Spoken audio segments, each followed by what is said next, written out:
Hello, my name is Ojumefo Aga and I'm a legal practitioner based in Nigeria. So today I'm going to be talking about some laws that are in existence in Nigeria but are obscure. So follow me as I run through some of these laws. Now the first on my list is the camel law.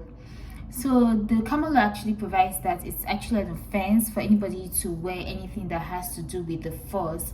So if you should wear anything that belongs to the force, like the army, the navy, the air force, or if you should have anything that has these things in your car and you are not part of the army, the navy, or the air force, it is an offense, and you can be guilty of an offense and you can be sentenced to prison for a period of about 6 months, or you could have a fine, or both. So it's an offense in Nigeria to put on anything that has to do with the air force, the navy, or the military in general. So another on the list is breach of promise to marry. Yes, this is a civil action and it is very possible in Nigeria for you to be awarded damages for promising somebody that you're going to get married to them and then you fail to marry them.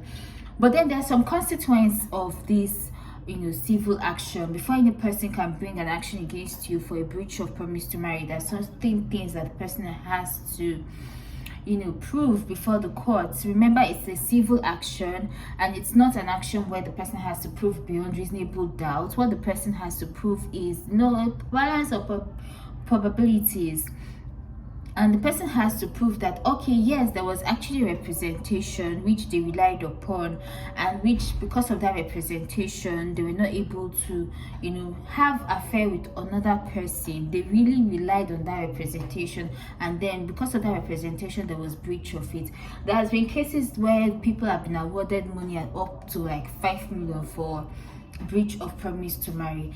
Then the last I'm going to talk about is the witchcraft law. So it's actually an offense in Nigeria for you to hold yourself to be a witch, and if you do that you can be liable for imprisonment for up to 2 years.